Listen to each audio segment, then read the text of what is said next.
Christians, listen to this. Revelation 17:4, and the woman was arrayed in purple and scarlet colors, and decked with gold and precious stones and pearls, having the golden cup in her hand, full of abominations and filthiness of her fornication. There's only one church in the whole world that uses a woman with a cup, and that is the Roman Church. And here is Città del Vaticano, using the woman with the golden cup, and she is called Fides on all their documents. Fides. Now what does that mean? Fides. Well, let's go to a Masonic source, a very good Masonic source, written by Albert G. Mackey, the Manual of the Lodge.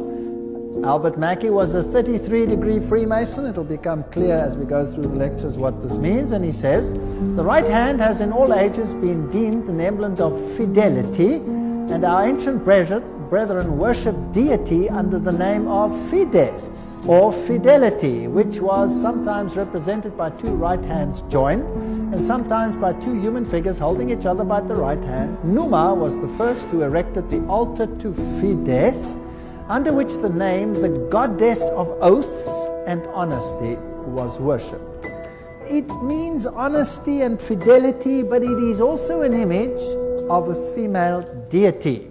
Now, Revelation 17 verse 5 calls this institution the mother of prostitutes. In Revelation 18 verse 7, she says, I sit as queen, I am not a widow, and I will never mourn. So she might have lost some children during the Reformation, but she's going to get them back. I am, and there is none beside me. I will never be a widow or suffer loss of children. She's going to control the world in a spiritual sense. That's what this power says. Now, it's interesting that the Vatican has just recently, September 5, 2000, issued this encyclical, Dominus Iesus, where she says, other churches are no sisters of ours, the Vatican insists. It must always be clear that the one holy Catholic and Apostolic Universal Church is not the sister, but the mother of all the churches. Cardinal Ratzinger said that. He's the head of the Inquisition. They don't call themselves the Inquisition anymore. They call themselves the Congregation for Doctrine and Faith. But it's the same thing. It's even in the same building. Now, she is not the mother, she is not the sister, but the mother of all the churches. That means all the other churches are subject to her, right or wrong. That's what she says. Now in Revelation 13 verse 1 and 2, speaking about the same power, it says, and the dragon gave him his power and his seat and great authority. Now that's a very wow statement. The dragon gave him the power. In other words, this power comes from another source.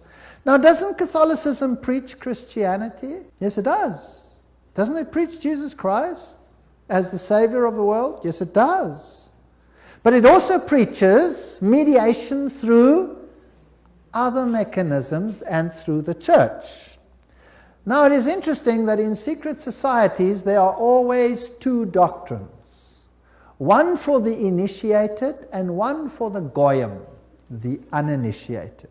And the Knights Templars had two doctrines. The one was the inside esoteric occult doctrine, and the other one was the exoteric, the one to the outside, and that was Catholicism.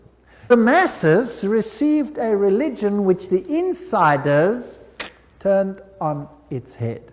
Amongst occult insiders, Lucifer is the true Son of God. Jesus is a second son who was defeated by the first one who had been thrown out. Lucifer is the true luminary, the victor in the battle, and will be the one who will be worshipped at the end of time. That is occult doctrine. That's always been the doctrine of the Kabbalah, the Kabbalist doctrine, and it has been the doctrine of Gnosticism.